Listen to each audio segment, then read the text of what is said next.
Welcome to the last video in this seminar devoted to using social media as an academic. In this one, I'm going to provide you a brief summary of all of the topics we have covered in the seminar and give you a number of resources and people to follow if you want to learn more. You are living in a world that is increasingly quantified and driven by metrics.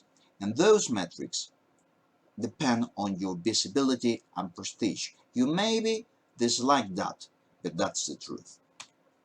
So, today, visibility and prestige require an online presence, and that means going beyond the digital footprint you're leaving through publishers and bibliographic search engines, and going beyond static institutional websites that you hardly maintain.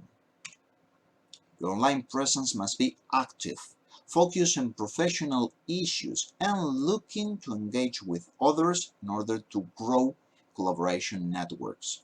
In that sense, social media can be really helpful. On social media, you can establish an online identity, publish, share, and consume multimedia content develop for non-specific audiences. You can build personal relationships and you can engage in collective actions. And we have discussed how different platforms allow you to do different things from this repertoire. At this moment, most academics, 70%, know some social media platform, and 60% of them think it's important to have that online presence, and 60% use some social media platform. The thing is that using social media for many of them means consuming rather than producing content. So, an active use of social media is yes, a behavior of a minority of academics. Only 40% have a Google Scholar profile, only 20% have a personal website, and only 15% have a Twitter account. There are many reasons for not using social media. Reasons that people in the 40%, sorry, that don't think a social media presence is important are going to provide you. They are a fad. Social media is a fad. Social media is childish, demeaning, there is no time, and you have actually nothing interesting to say on social media. All of that is false. Social media is not a fad. Okay? Of course, platforms are going to disappear, but in 10 years, you're going to still need to have an online identity to engage with others, to collaborate with others, to publish multimedia content, to share, read, consume, and interact with that content. So the thing is that they are not going anywhere. And you have time and content if you work smart, if you incorporate social media into their workflow, and you reuse content you are already producing, publication, talks, advice, you have interesting things to post on social media. At least you should have a personal website, a Twitter account, and profiles in Google Scholar, ORCID, and Publons. I can accept you changing Twitter for other social media platform that is really pervasive in your field. You can change that with ResearchGate or LinkedIn if you want, but I insist Twitter is the most versatile, and there is more than enough academics on Twitter to have a critic mass. Other interesting but not really crucial social media types are video platforms, podcasts, and blogs. When you are able to have an academic persona with personal website, social media platform, Google Scholar, ORCID, and Publons, then you can start thinking about producing video, having a podcast, or starting a blog. Not until you have all of the other platforms. I insist Twitter is the most appealing social media platform for academics, particularly the younger ones, those starting their career. In Twitter, the most interesting thing is growing a network of followings, people which is interesting enough so you are up to date on your field about new publications, new trends, new tools. Disseminating the knowledge you're producing is not tooting your own horn, and you should use all of the media you have at your hand, including social media.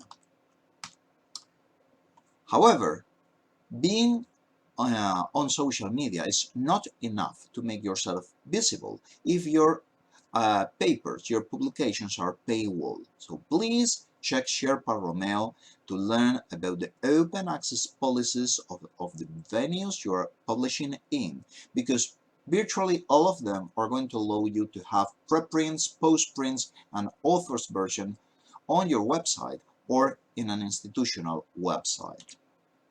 Don't get obsessed with audiences.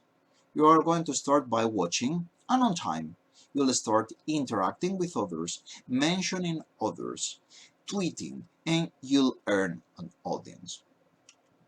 Among that follower base, there are going to be future collaborators. Pay attention. They're not going to be too many, maybe a dozen, but they are going to be really, really important to you.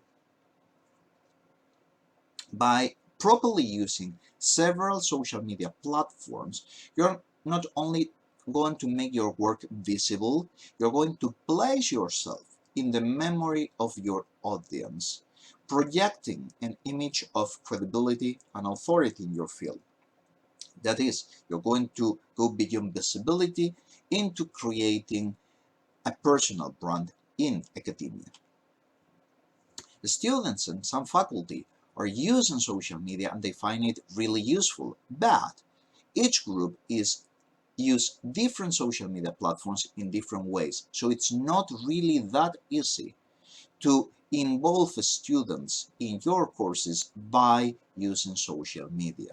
Forcing them to use social media you are used to is probably not a good idea, but I'm skeptical about trying to involve ourselves in social media platforms they really like and they spend their day there, okay?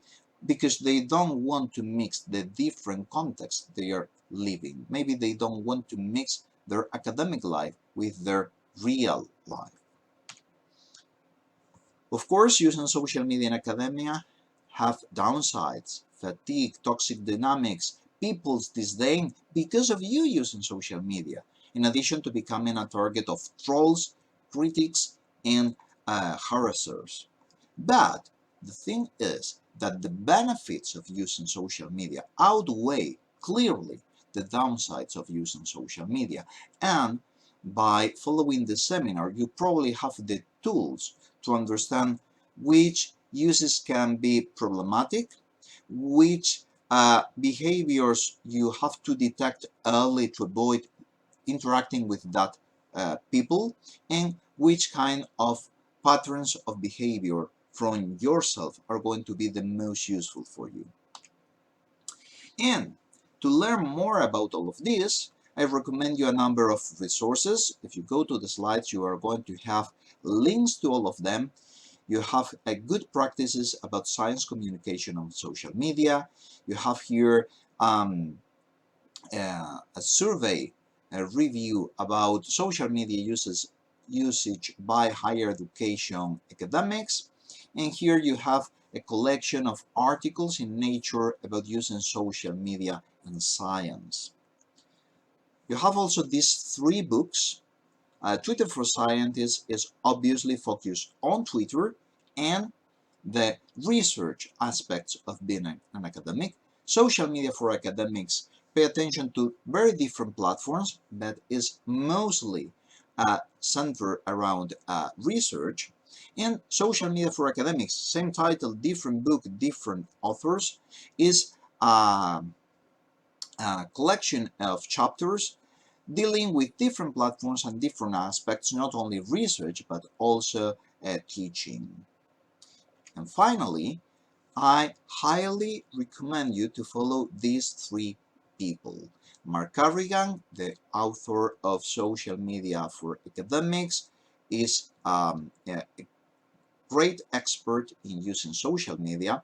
You can find him on Twitter, but from time to time he quits. He has discussed thoroughly about social media fatigue and being overexposed, but he is a fantastic blogger, so plenty of content on his blog. Casey Fizzler is, among many other things, an expert in using video for communicating with students, YouTube, and particularly TikTok. And Dan Quintana, the author of Twitter for Scientists, has a very active presence on Twitter, and he knows a lot about podcasts. So if you're interested in podcasts, pay attention to Dan Quintana. And that's all, folks. I hope you have enjoyed this seminar. I hope it has been useful for you, both the videos and the slides. If you want to contact me, please find me on Twitter or go to my website where you're going to find every single way of contacting me by, I don't know, email, phone, fax, carrier pigeon, whatever. Okay, you know where to find me. See you later, alligator.